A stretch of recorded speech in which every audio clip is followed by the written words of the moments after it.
When I stepped into the backyard that afternoon, the last thing on my mind was him, or so I thought. But then, his eyes lingered just a second too long, sending a shiver down my spine that I hadn't felt in years. What do you do when a single moment forces you to question everything? My marriage, my choices, even myself. Nothing would ever be the same after that day. What happens when temptation collides with loyalty? Before we dive into this unforgettable story, make sure to subscribe and follow along for more emotionally charged tales like this one. And let me know in the comments where you're watching from. I'd love to hear from you. Let's get started. When I stepped into the sunlight that afternoon, the weight of the summer heat was nearly suffocating. I wasn't thinking about him then, not consciously, at least. I just wanted to water the hydrangeas before the sun could scorch them. My tank top clung to my back, sticky with sweat, and the loose drawstring shorts I wore barely offered relief. It was one of those sweltering days that made the whole world feel sluggish. The smell of the roses and fragrance made me envision. But then I felt it, his eyes. I glanced up, caught off guard, and there he was, standing by his car, polishing the already gleaming hood, his gaze fixed on me. His dark hair caught the light, and even from a distance, I could see the curve of his lips as they tilted into the faintest of smiles. For a moment, I froze, gripping the garden hose tighter than necessary. I knew I should have looked away. Polite, married women don't linger. But something in his expression, a quiet confidence, rooted me to the spot. It wasn't leering or overtly inappropriate. It was aware. He knew I'd seen him, and he didn't flinch. "Nice day for gardening," he called out, his voice cutting through the hum of cicadas. "Trying to keep them alive," I replied, my voice coming out too soft, too high. I cleared my throat, trying to seem casual. "They're temperamental in this heat." His smile deepened as he leaned against the car. "You're doing a good job. They look great." The compliment wasn't anything extraordinary, but the way he said it felt different, personal, intimate, like it wasn't just about the flowers. My cheeks warmed, and not just from the sun. "Méfant." That moment stayed with me long after I finished in the garden. I tried to brush it off as harmless, neighborly friendliness. But later that evening, as I sat on the couch next to my husband Mark, my mind kept drifting back to the way his eyes had lingered, the faint rasp of his voice, a faint smell. Mark and I had been married for 6 years. In the beginning, we couldn't keep our hands off each other. He'd surprise me with little notes tucked into my work bag, or pull me into the kitchen just to dance to whatever was playing on the radio. But somewhere along the way, the magic dulled. Work became his mistress, and I became a fixture in the background. I glanced at him now, his face illuminated by the glow of his laptop. He didn't notice me looking. He rarely did anymore. "Busy?" I asked, hoping he'd close the computer and talk to me. "Yeah, just wrapping up a report," he mumbled, barely lifting his head. "Almost done." I nodded, swallowing the lump in my throat. This had become the norm. Small, hollow exchanges that filled the gaps where something real used to be. The next day, I caught myself dressing more carefully than usual. It wasn't deliberate, or so I told myself. I reached for a sundress I hadn't worn in ages, something light and breezy that felt cooler than my usual shorts and t-shirt. When I passed by the mirror, I paused. The dress clung to me in all the right places, skimming my hips and dipping slightly at the neckline. "It's just a dress," I reasoned. "And it's hot out. No harm in wanting to feel good about myself. When I stepped outside to grab the mail, there he was again, Jake. That's what he said his name was when he introduced himself last month, right after he'd moved in next door. He was carrying a toolbox toward his garage, his muscles flexing under the weight. "Morning," he said with that easy smile, setting the box down on the driveway. "Morning." I tried to sound breezy, unaffected, but my pulse quickened. "Getting some work done?" "Mm-mm. Yeah, just fixing up the garage door. It's been sticking lately." He gestured toward it, then looked back at me. "What about you? Big plans for the day?" I shook my head. "Not really. Just errands, maybe some cleaning." "Sounds exciting," he teased, his tone warm and inviting. It was the kind of attention I hadn't felt in years. I laughed despite myself. "Not exactly thrilling, but it keeps me busy." He tilted his head, studying me for a moment longer than necessary. "Oh well, if you ever need a break from the mundane, let me know. I owe you one for letting me borrow that ladder last week." "Oh, it was nothing," I said quickly. "Glad it came in handy." "It did. Thanks to you, I didn't break my neck trying to reach the gutters." His grin was boyish, disarming. I felt a flutter in my chest, the kind I hadn't felt in years, and it scared me. "Well, I should get going," I said, clutching the mail tighter as if it could anchor me. "Enjoy your day." You paused to quickly scan the mailbag. "You too," he said, his voice following me as I hurried back inside. That evening, I stood at the kitchen sink, washing dishes while Mark sat in the living room watching TV. The sound of canned laughter filtered through the house, a stark contrast to the unease bubbling in my chest.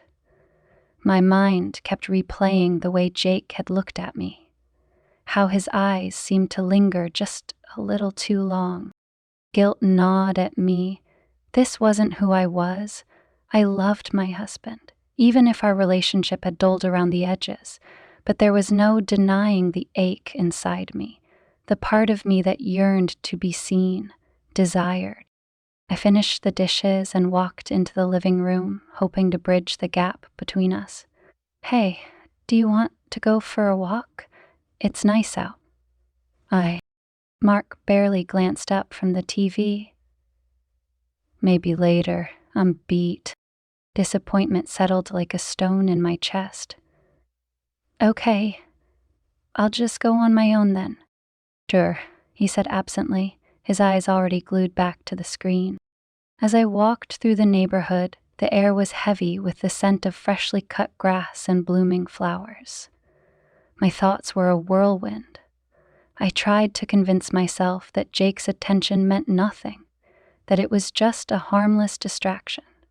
But deep down, I knew better. When I rounded the corner back to my street, I saw him again. He was sitting on his porch, a bottle of beer in hand, watching the sunset.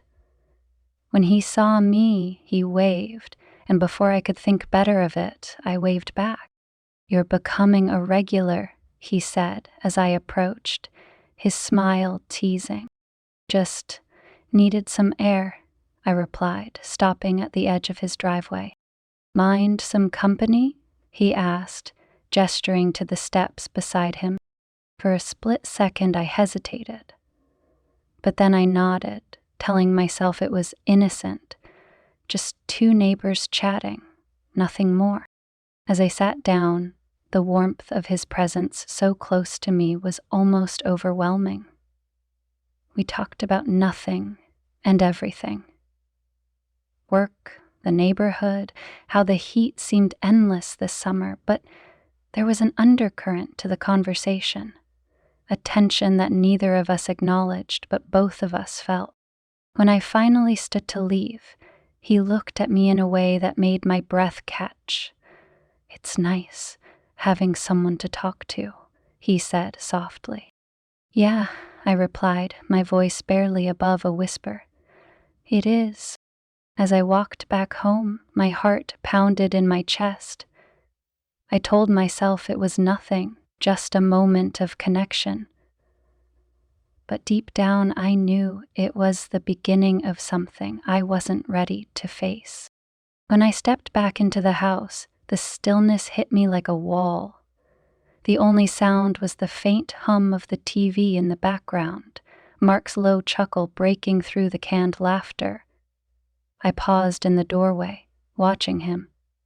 His feet were propped up on the coffee table, his hand resting limply on the armrest.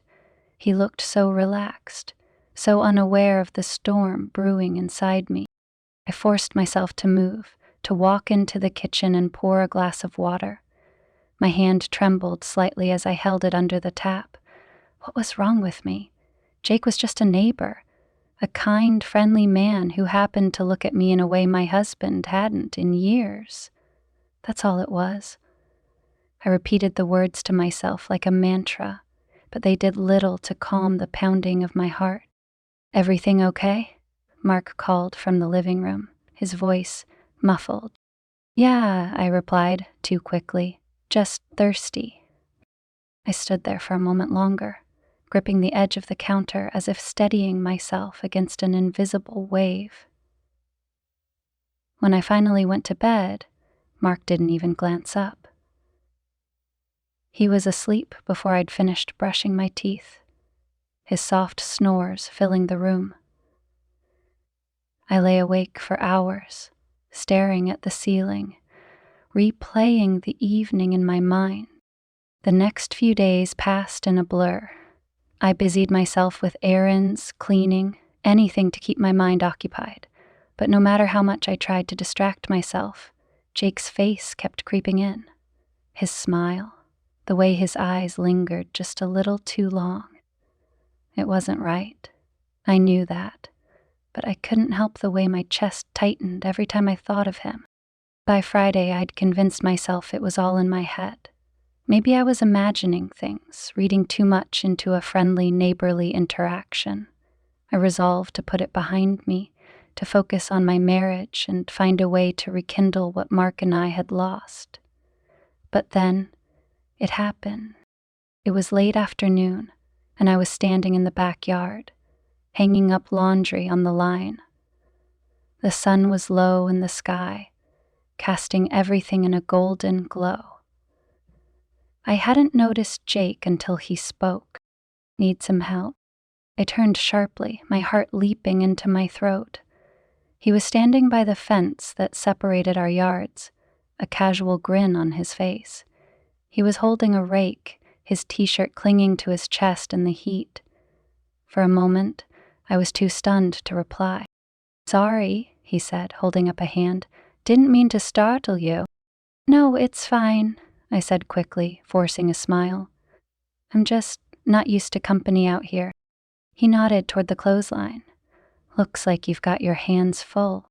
"It's nothing I can't handle," I said, but my voice came out shakier than I intended. He didn't move, didn't say anything for a moment. Then, as if sensing my hesitation, he leaned against the fence, his expression softening. "You know, you're always doing something. Gardening, laundry, running errands. Do you ever take a break?" I laughed, but it sounded hollow even to me. "Not much time for that." "Maybe you should," he said, his voice low, almost a suggestion. "You deserve it."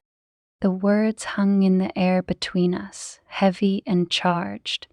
My breath caught, and for a moment I couldn't look away. There was something in his eyes, something I couldn't quite name but felt in the pit of my stomach.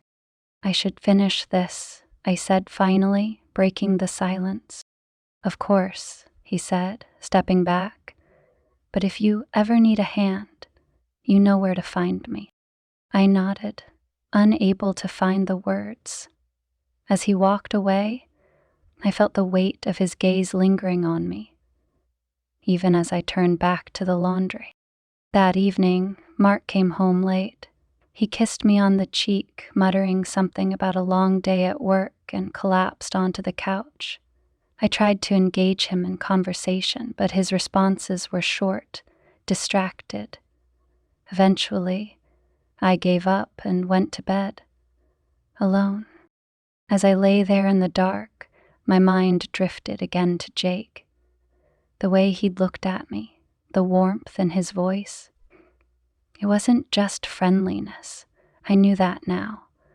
There was something more, something dangerous, and yet I couldn't bring myself to feel regret. The next morning, I was in the kitchen when I heard the knock on the door. My heart skipped a beat, even before I opened it and saw Jake standing there, his hands shoved into his pockets.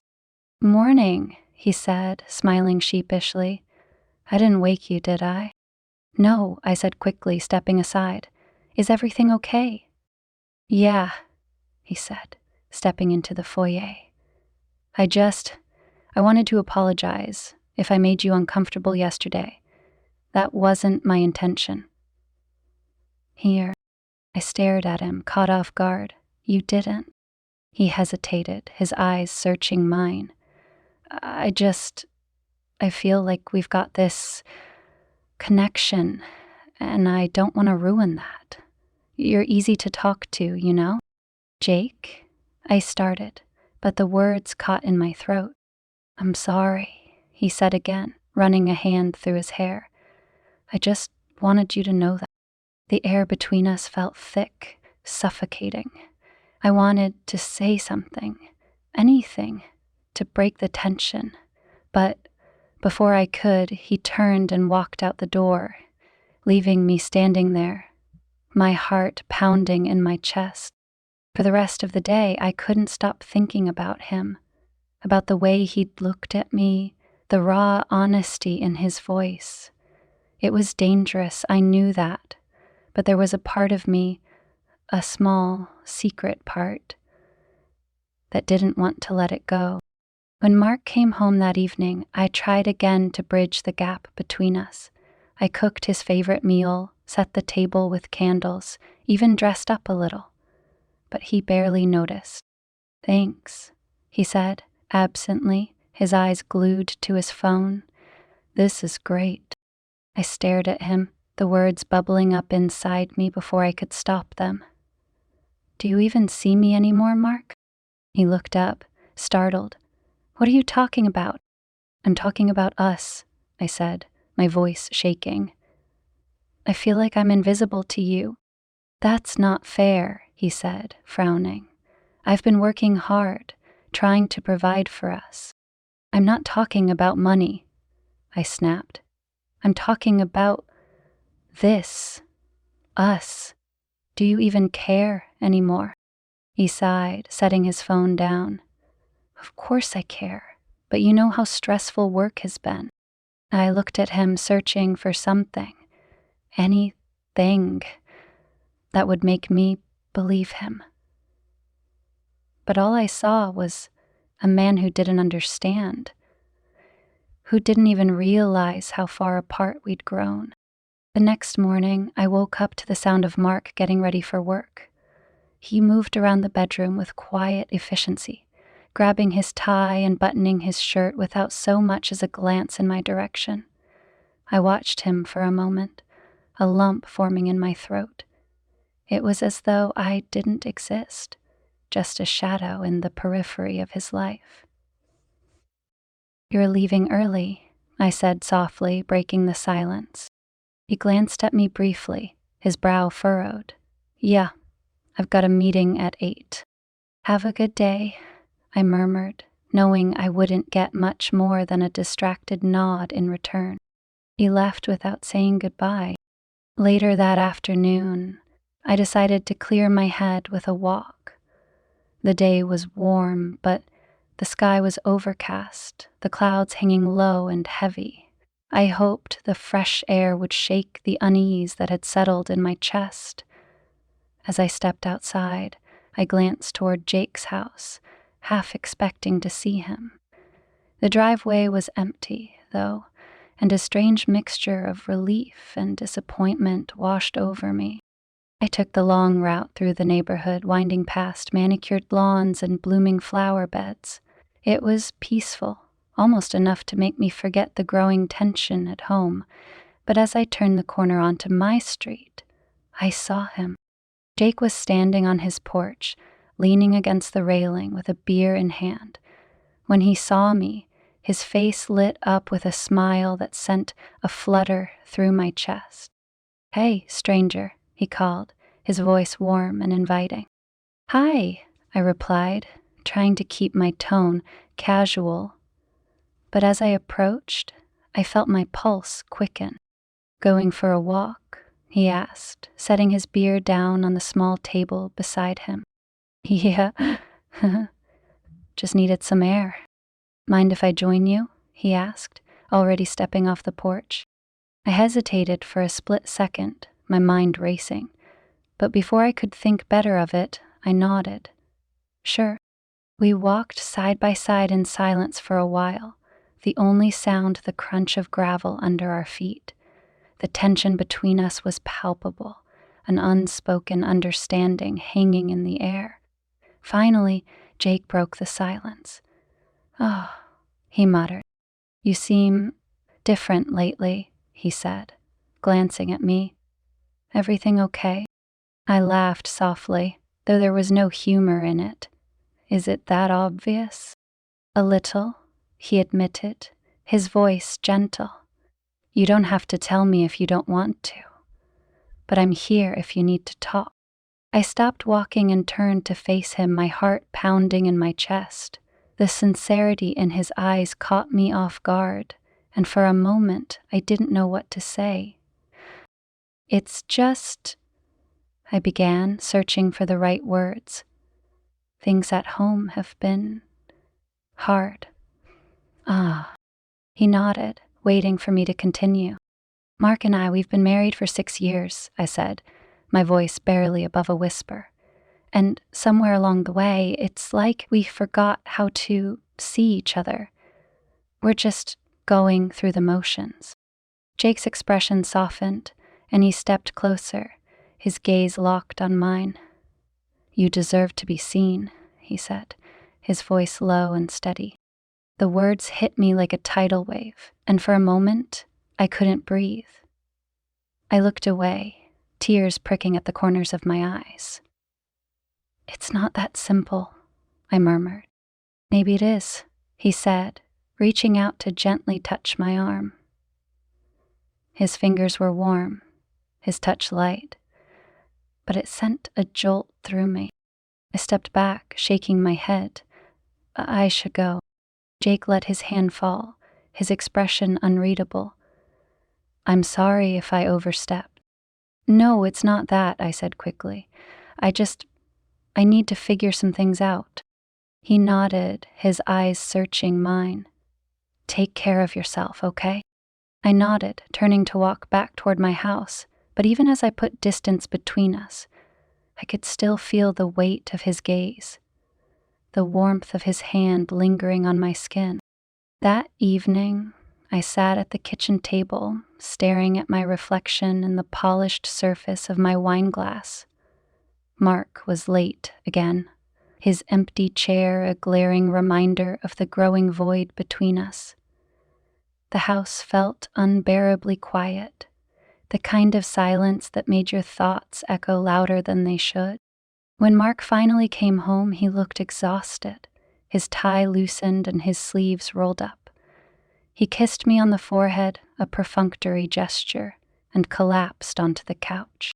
"How was your day?" I asked, though I already knew the answer. "Long," he said, his eyes glued to his phone. "How about you?" "Fine," I said, the lie bitter on my tongue. "Just fine." He didn't look up. The following morning, I found myself standing at the kitchen window, staring out at the backyard. The sky was gray, threatening rain, and the hydrangeas I'd worked so hard to keep alive were wilting under the oppressive humidity. I thought of Jake, of his kind eyes and the way he'd said I deserved to be seen.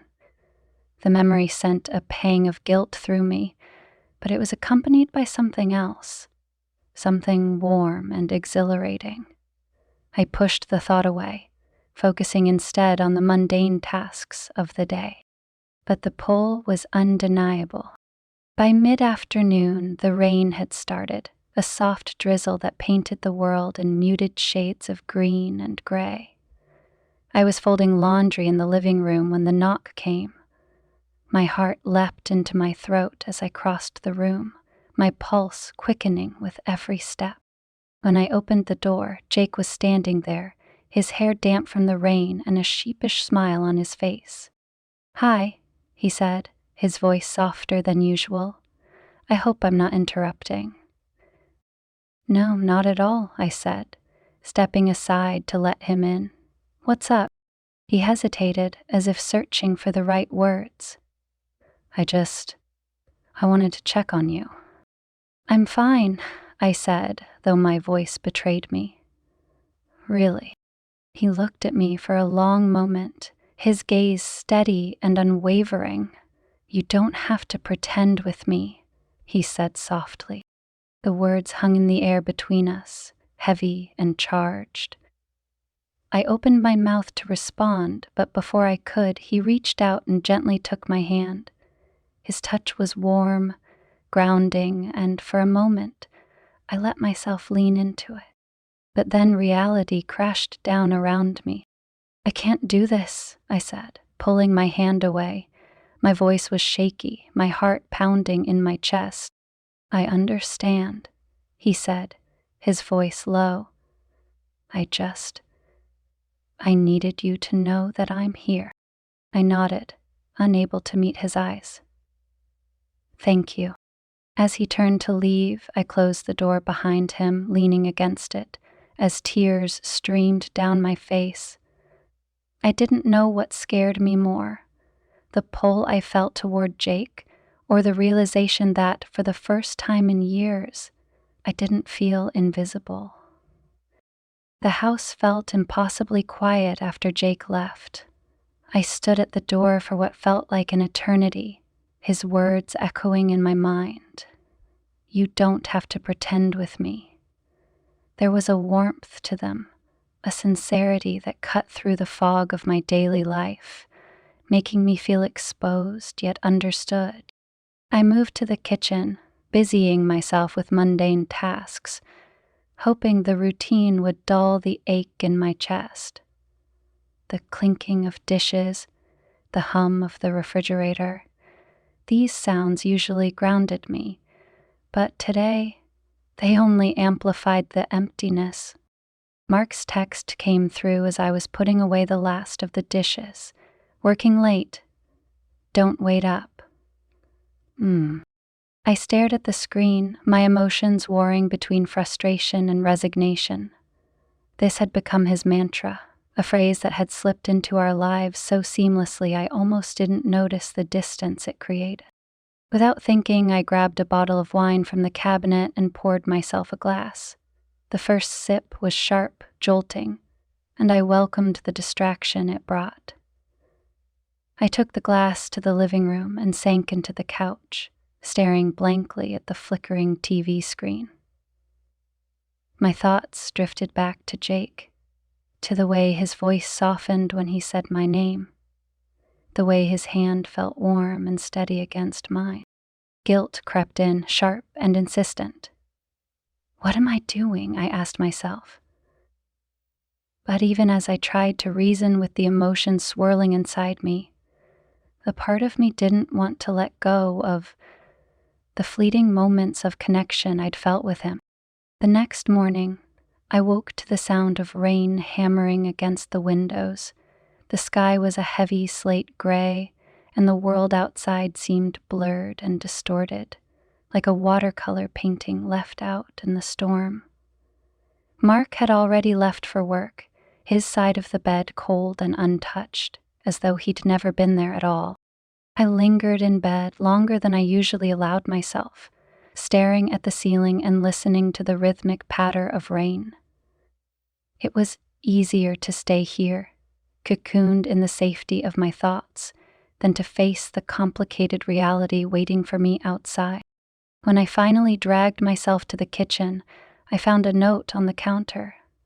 Mark's handwriting was sharp and precise, as though he'd written it in a hurry. "Don't forget the insurance paperwork. Meeting tonight, so I'll be late. Again." I crumpled the note in my hand, the weight of it heavier than it should have been. This was our life now. Passing notes, quick texts, existing parallel to each other but never truly intersecting. By afternoon, the rain had eased to a soft drizzle.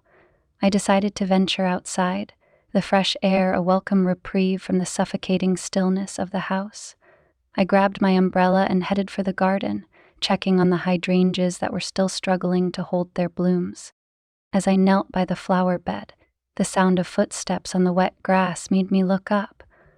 Jake was standing at the edge of the yard, his hands shoved into the pockets of his jacket.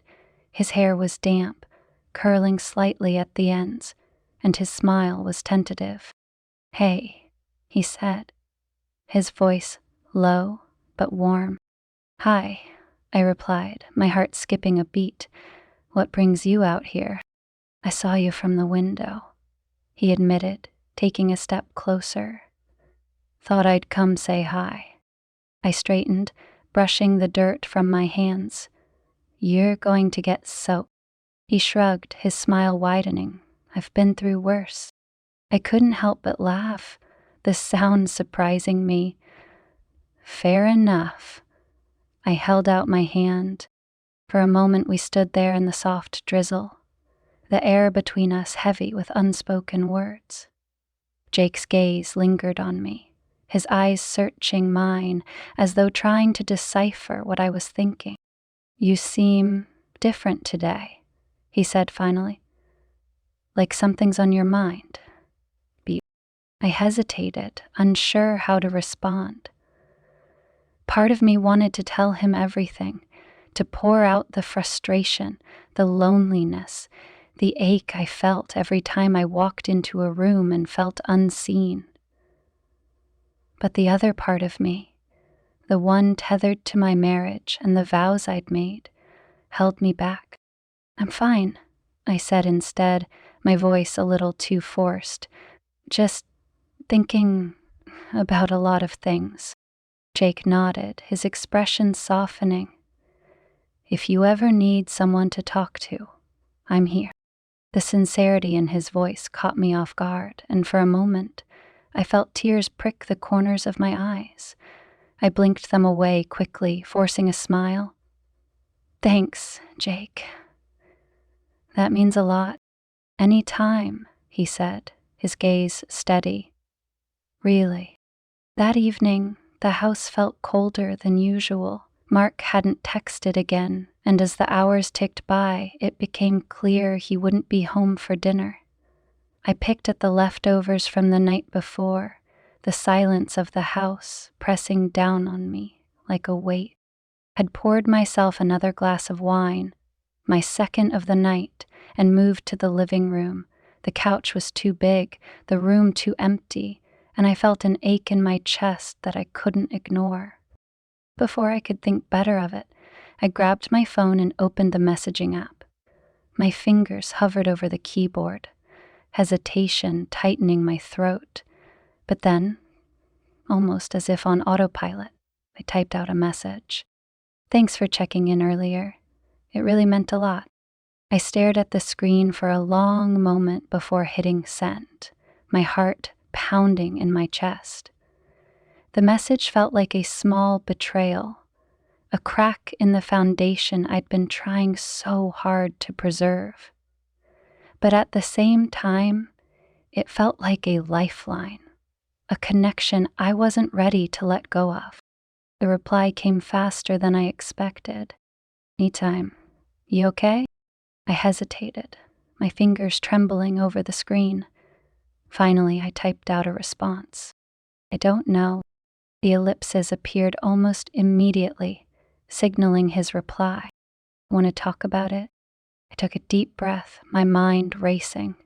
This was dangerous, I knew that, but the thought of opening up to someone who truly listened, who saw me, was too tempting to resist. We ended up talking for hours, It started with small, safe topics: how long he'd lived in the neighborhood, what he did for work. But as the minutes ticked by, the conversation deepened. I told him about the struggles in my marriage, the way I felt invisible in my own home. He listened without judgment, his responses thoughtful and kind. "It's not that I don't love him," I said at one point, my voice cracking. "I do, but I don't know how to reach him anymore. It's like we're speaking two different languages." "That sounds hard," Jake said softly. "You deserve more than that." His words settled over me like a balm, soothing the raw edges of my emotions. For the first time in a long time, I felt seen, understood. When the conversation finally ended, I sat in the quiet of the living room, the weight in my chest a little lighter. I knew this was a slippery slope, that the connection I felt with Jake was teetering on the edge of something I couldn't control. But in that moment, I didn't care. All I cared about was the way he made me feel. Alive. The next morning, the sky was overcast again, the kind of dreary gray that seemed to seep into your bones. I stared out the window as I sipped my coffee, the heat from the mug doing little to warm the chill in my chest.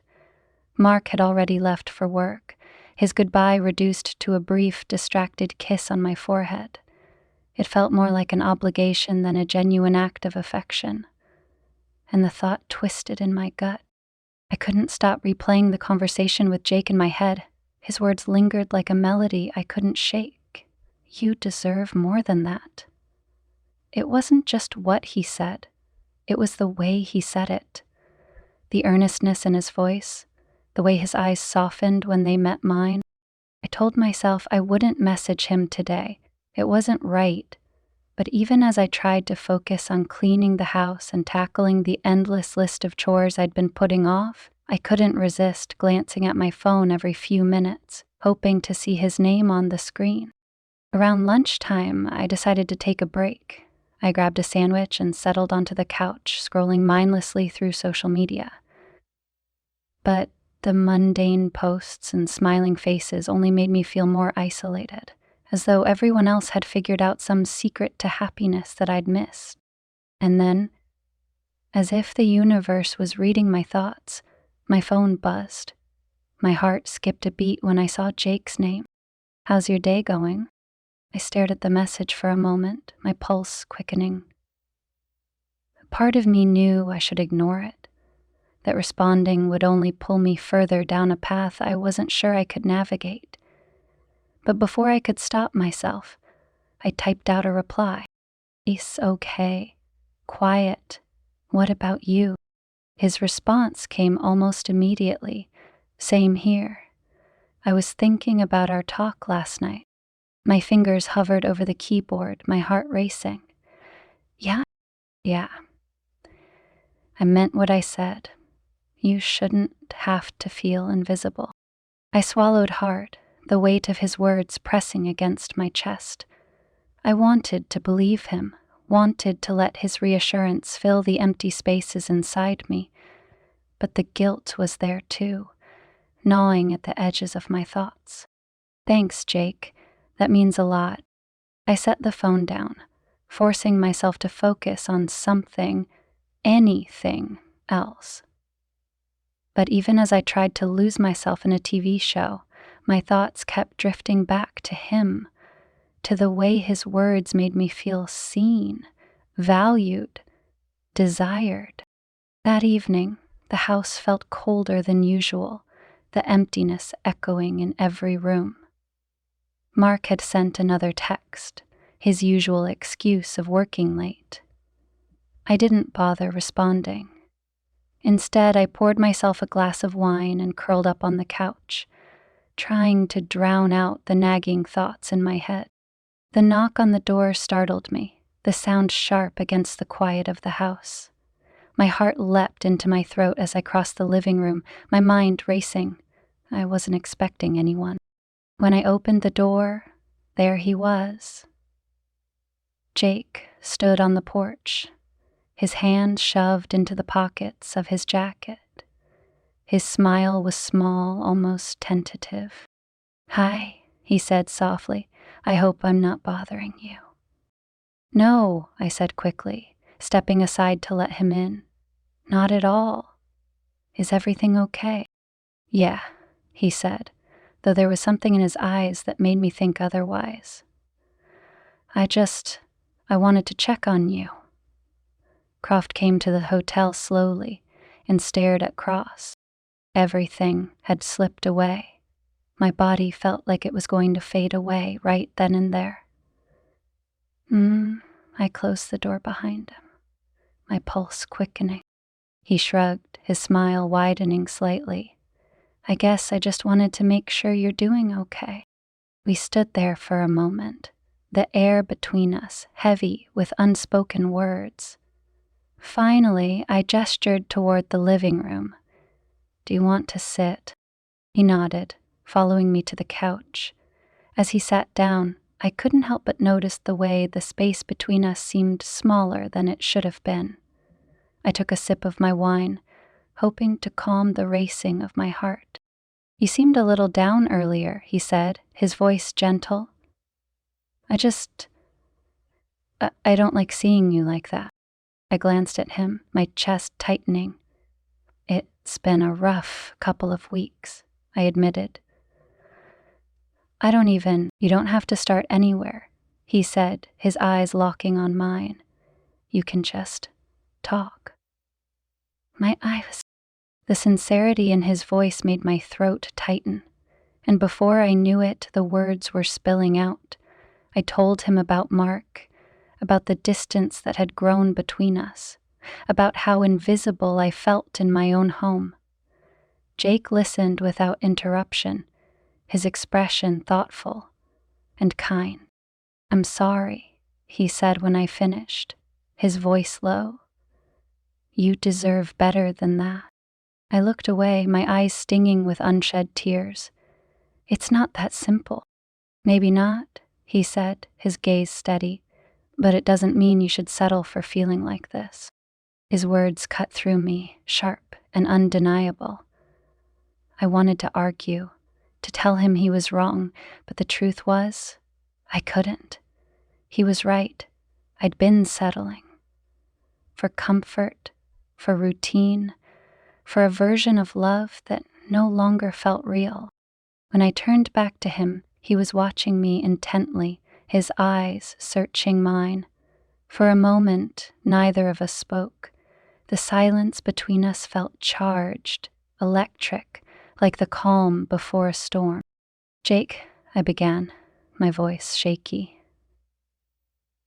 "I don't know if I can do this." "You don't have to do anything," he said, his voice soft. I want you to know I'm here, whatever you need." The air between us grew heavier, the space between us impossibly small. I could feel the heat radiating from him, the subtle scent of his cologne. My breath hitched, my heart pounding in my chest. "Jake," I whispered, but the word barely left my lips before he leaned in, his hand brushing against mine. The touch sent a jolt through me, and for a moment I forgot how to breathe. His lips were so close to mine, his breath warm against my skin. My mind screamed at me to pull away, to stop this before it went too far. But my body betrayed me, leaning into the warmth, the connection, the undeniable pull. One. And then, just as quickly as the moment began, it ended. I pulled back, my chest heaving as I tried to steady my racing heart. "I can't," I said, my voice trembling. "I can't do this." Jake's expression softened, and he nodded, his hand falling away from mine. "I understand." The sincerity in his voice broke something inside me, and for a moment, I wanted to reach out, to close the gap between us again. But the weight of my marriage, of my vows, held me back. "I'm sorry," I whispered, tears stinging my eyes. Don't be, he said gently. You have nothing to apologize for. He stood, his movements slow and deliberate, as though he didn't want to startle me. I should go. I nodded, unable to meet his eyes. Thank you for everything. He paused at the door, his hand resting on the frame. Take care of yourself, okay? You too, I said, my voice barely above a whisper. When he left, the house felt emptier than it ever had before. I leaned against the door, tears streaming down my face, my heart heavy with a mix of guilt and longing. I didn't know how I'd let it get this far, but one thing was certain: nothing in my life would ever be the same again. The hours after Jake left felt like a haze, the kind of disorienting stillness that made time feel both too slow and too fast. I stayed leaning against the door long after he was gone, trying to collect myself. The tears that had started as a quiet stream turned into heavy sobs, the kind that racked my whole body. The storm raging inside me felt impossible to control. How had I gotten here?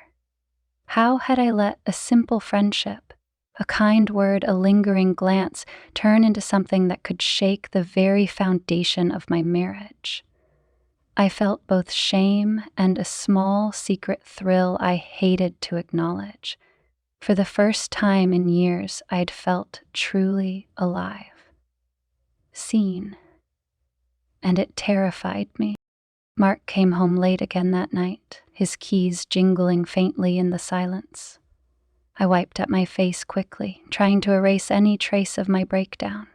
The door creaked open and he stepped inside, his tie loosened and his shirt wrinkled. He barely glanced at me as he tossed his bag onto the counter. "You're still up?" he asked absently, pouring himself a glass of water. "Yeah," I said, my voice hollow. "Had trouble sleeping." "Long day?" he asked, though the question felt more obligatory than genuine.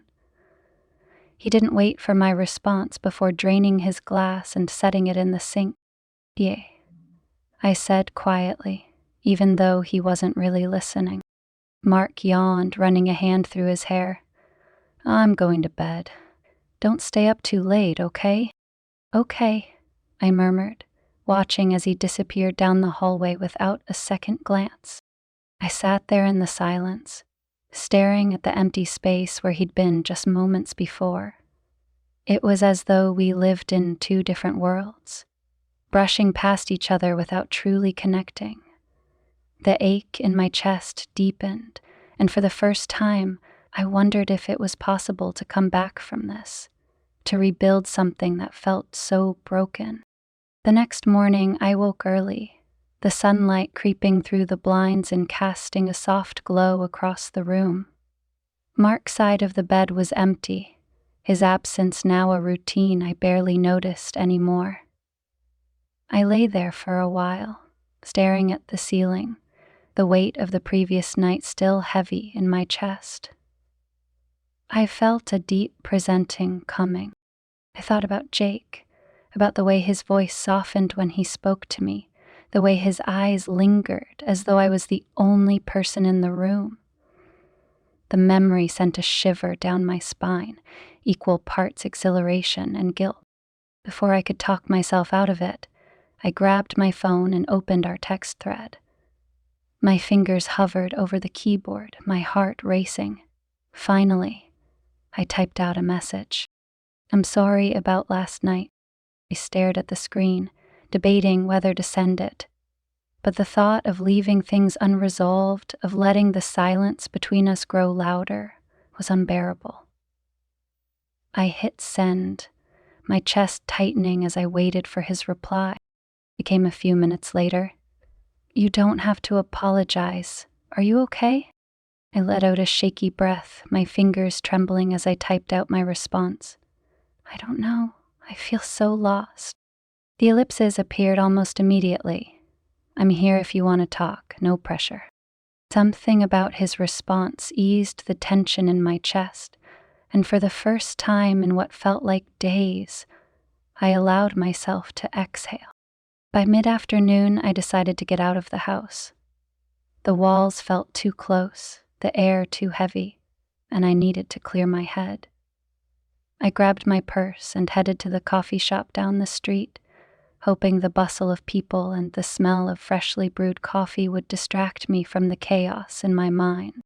The cafe was crowded, but I managed to find a small table near the window. I sipped my latte slowly, watching the world go by outside. Couples strolled hand in hand, parents chased after laughing children, and for a moment, I felt like an outsider looking in on a life I'd lost. My phone buzzed on the table, breaking the spell. It was a message from Jake. "How are you holding up?" I hesitated, my emotions warring inside me. Finally, I replied, "Trying to figure things out. I feel like I don't even know myself anymore." His reply was immediate. "You're stronger than you think. You'll figure it out." The simplicity of his words, the quiet confidence in them, sent a warmth through me I hadn't felt in years. For the first time, I allowed myself to smile. That evening, Mark came home earlier than usual. He seemed tired but less distracted, his demeanor softer than it had been in weeks. He greeted me with a kiss on the cheek, lingering just a moment longer than normal. "Hey," he said, his voice warm. "I thought we could have dinner together tonight." I blinked, caught off guard. Oh, sure. That sounds nice." He smiled, and for the first time in a long time, it felt genuine. "Why don't you sit? I'll take care of it."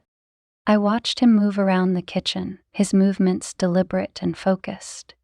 It was such a small gesture, but it felt significant, like he was trying to bridge the gap between us. And for a moment, I let myself hope that maybe, just maybe, we could find our way back to each other. Over dinner, the conversation flowed more easily than it had in weeks. Mark asked about my day, really asked, and listened intently as I told him about the cafe and the errands I'd run. He even laughed at one of my jokes, the sound so unfamiliar it almost startled me. It felt normal, comfortable.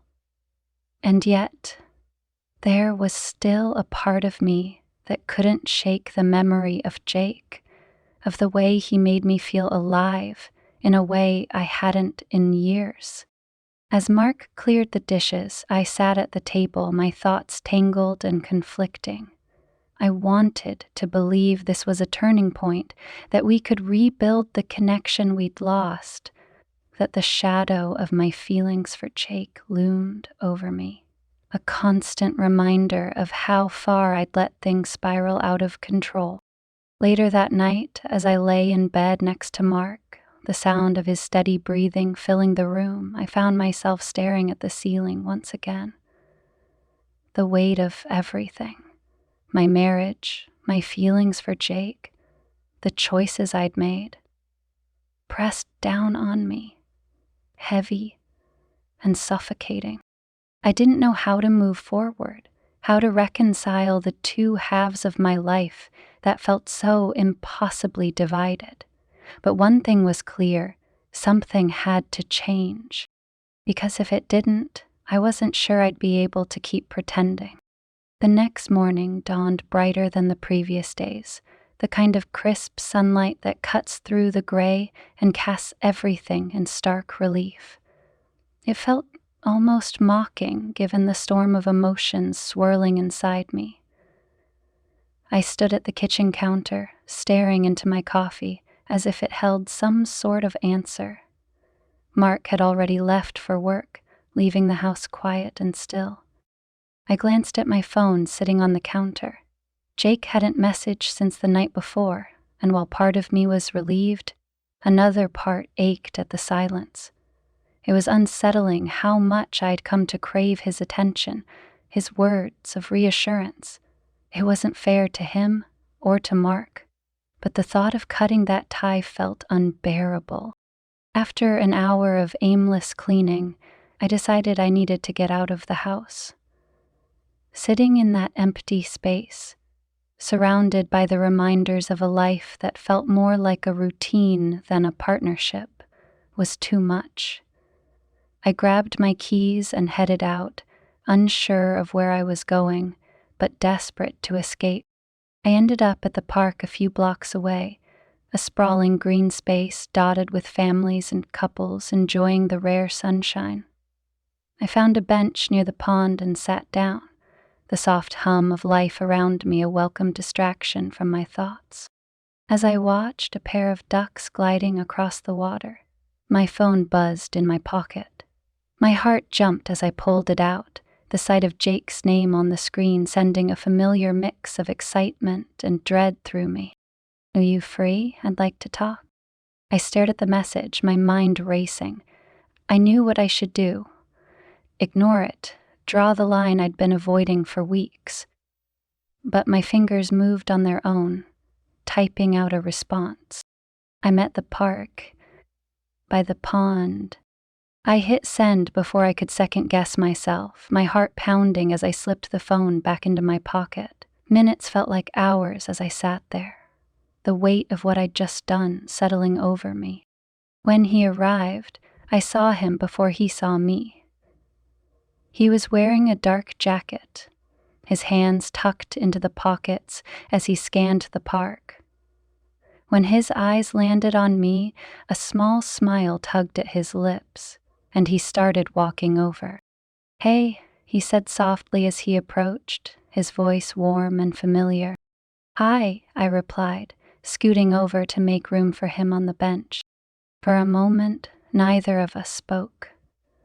The quiet between us felt heavy, but not uncomfortable. It was as though we both knew the gravity of the moment and were waiting for the other to break the silence. "I've been thinking a lot," Jake said finally, his gaze fixed on the pond. "About us." The words sent a jolt through me, but I forced myself to stay calm.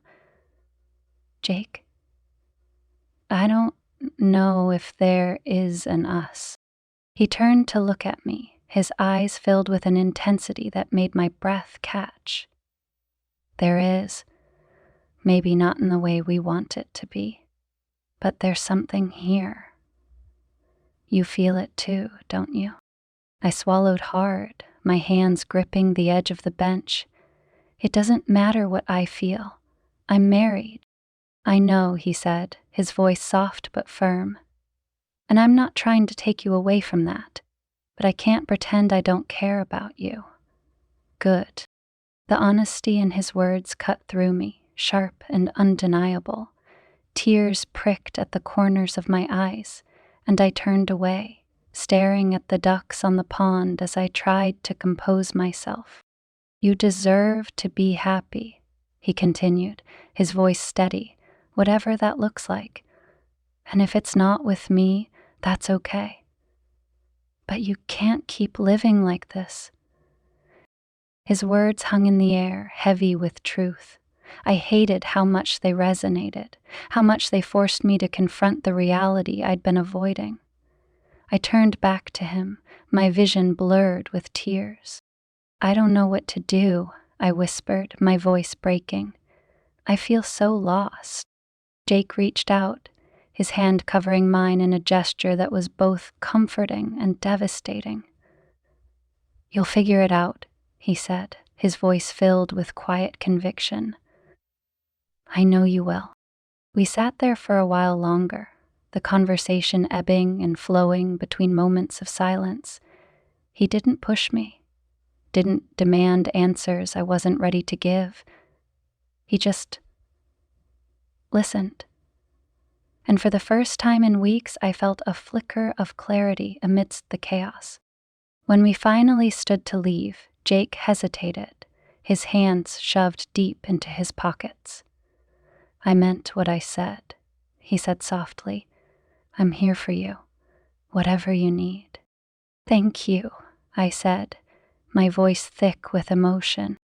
As he walked away, I watched him go, my heart heavy with the weight of what we'd shared.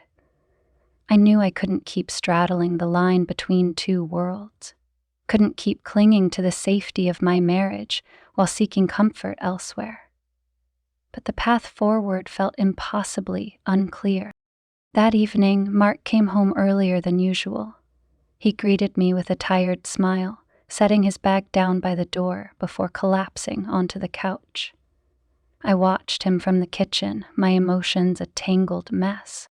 "Hey," I said, stepping into the living room. "How was your day?"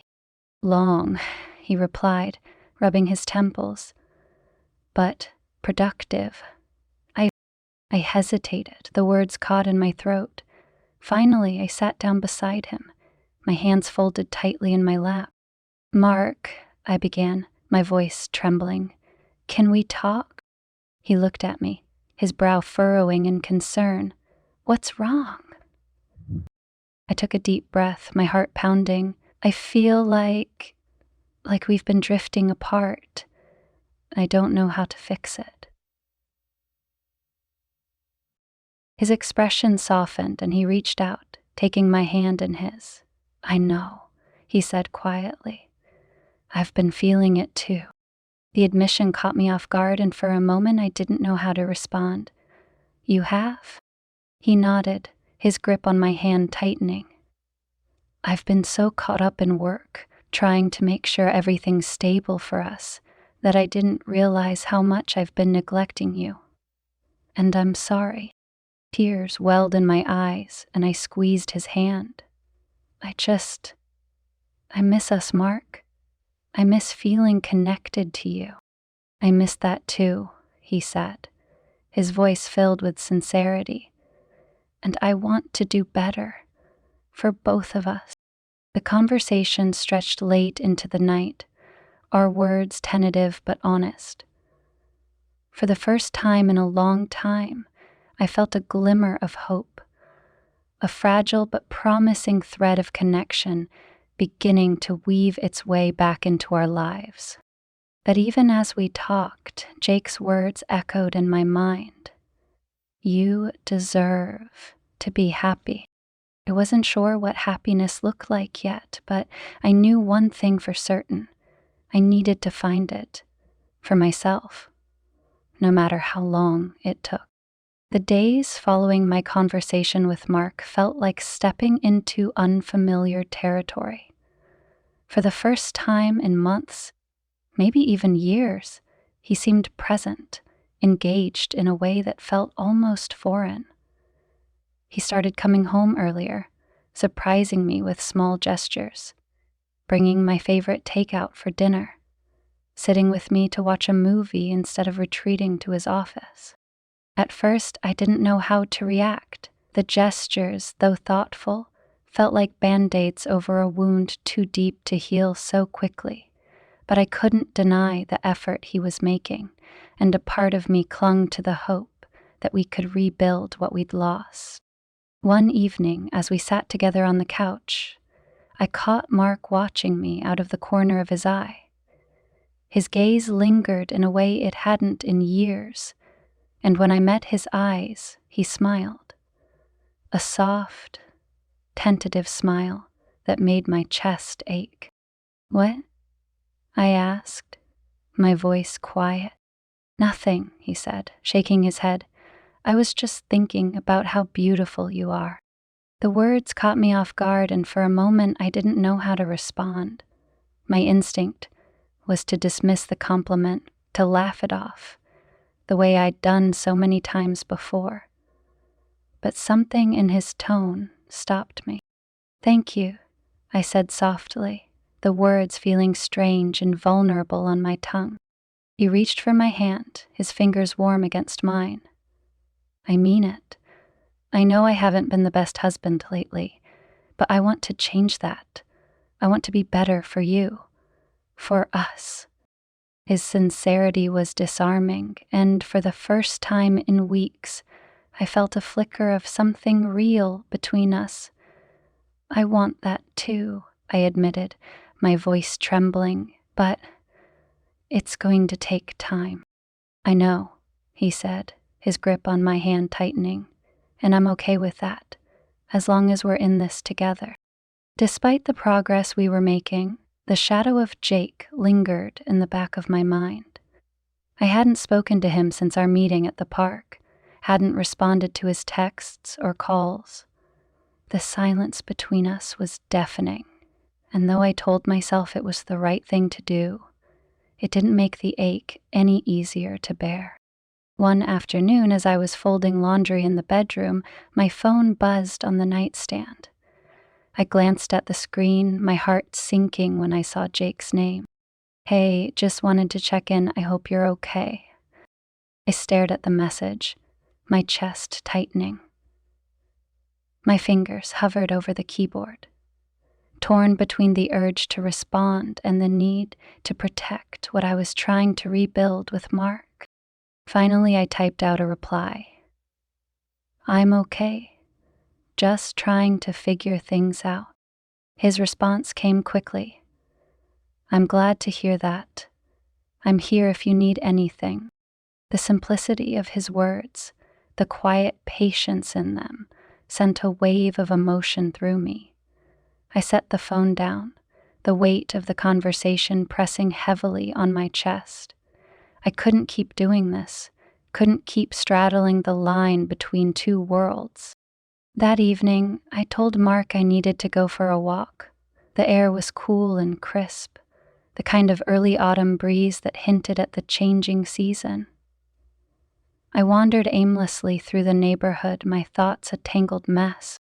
When I reached the corner near Jake's house, I hesitated. His porch light was on, a warm glow spilling out into the driveway.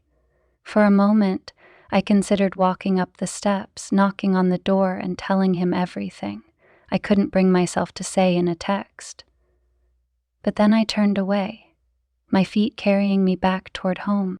The days blurred together after that, a steady rhythm of cautious progress with Mark and the quiet distance I maintained with Jake. I threw myself into my marriage, trying to rediscover the connection we'd once had. Mark seemed genuinely committed, his efforts small but consistent. And while the cracks in our relationship didn't disappear overnight, they began to feel less insurmountable. One evening, as we sat together at the dinner table, Mark reached across the table and took my hand. "I was thinking," he began, his tone hesitant. "Maybe we could take a trip. Just the two of us." I blinked, surprised by the suggestion. "A trip?" "No." "Yeah?" he said, a small smile tugging at his lips. "Nothing fancy, just a weekend getaway. I think it could be good for us." Mathia looked away from David. The idea was both appealing and terrifying.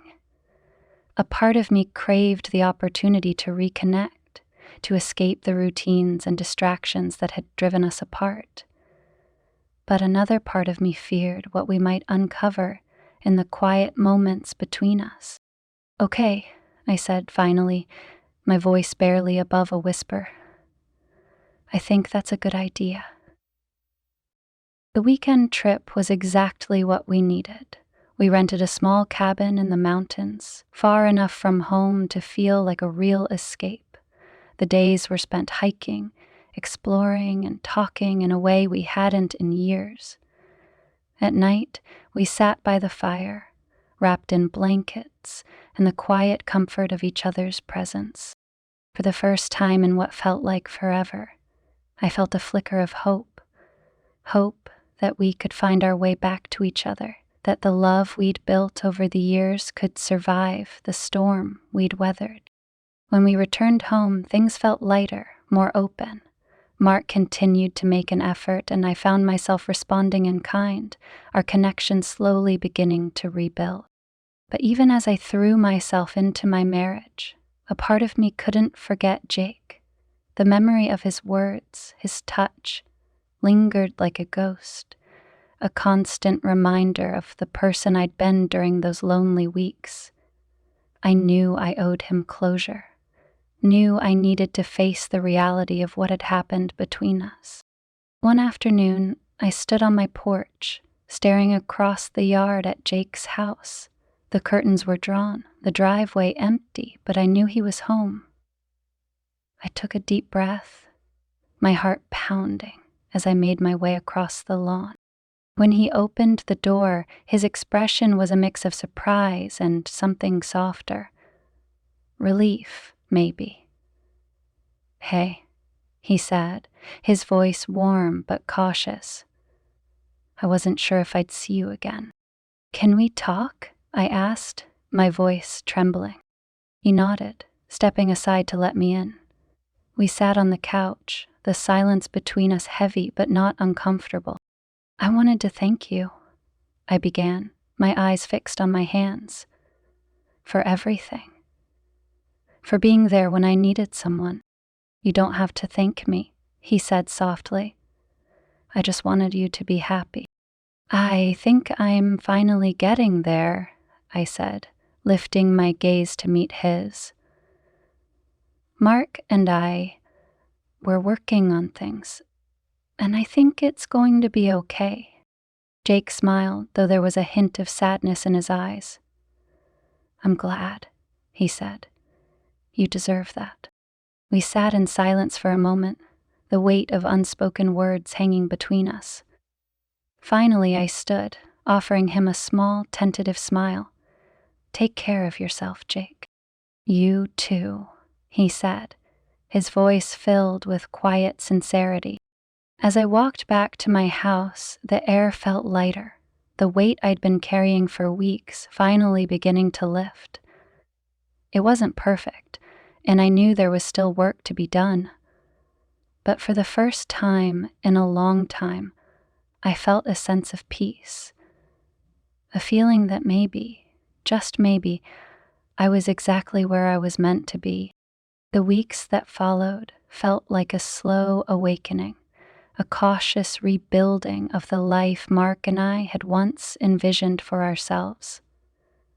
We weren't perfect, far from it, but there was a renewed sense of effort between us, a shared understanding that what we had was worth fighting for.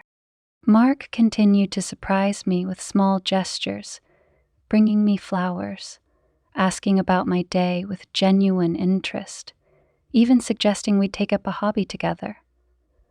We chose gardening, an ironic twist considering how much time I'd spent outside in the past weeks, caught up in my tangled emotions. But this time, it felt different.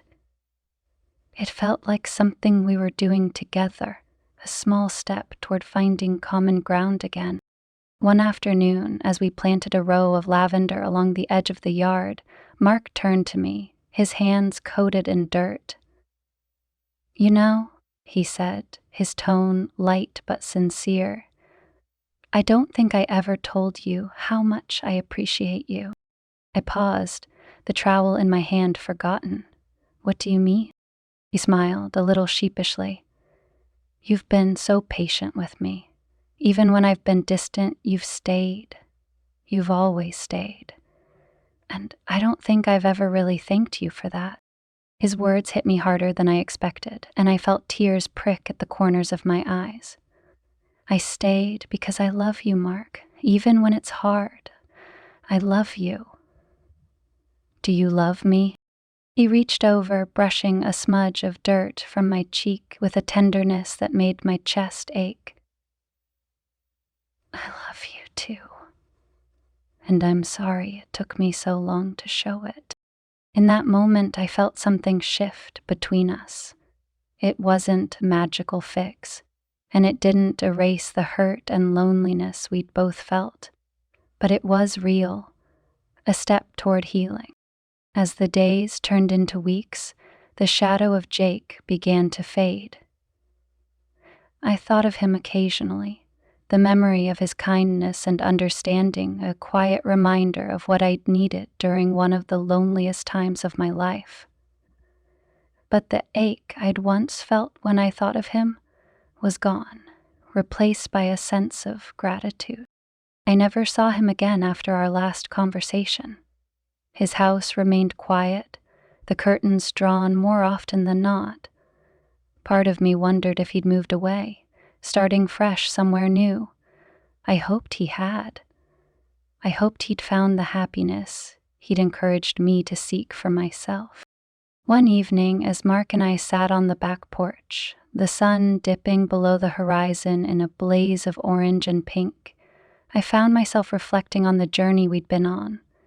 The mistakes, the pain, the moments of doubt, they had shaped us, forced us to confront the cracks in our foundation and decide whether we were willing to repair them. "I'm proud of us," I said softly, breaking the comfortable silence. Mark looked at me, his brow furrowing slightly. "For what?" "For not giving up," I said, my voice steady. "For fighting for this. For us." He reached for my hand, lacing his fingers through mine. "Me too." As we sat there, watching the sky fade to twilight, I felt a sense of peace settle over me. It wasn't the fairy tale ending I'd once imagined, but it was real, and in that moment, it was enough. This chapter of my life had been a tumultuous one, filled with moments of doubt and temptation, of longing and heartbreak. I had faced parts of myself I hadn't wanted to acknowledge, confronted truths I'd been too afraid to see, but in the end, it had brought me clarity, a deeper understanding of what I needed, of what I was willing to fight for. Mark and I weren't perfect, but we were trying. And sometimes, that was the bravest thing you could do. Try, even when it would be easier to walk away. The journey wasn't over, but for the first time in a long time, I felt like I was walking toward something worth holding on to.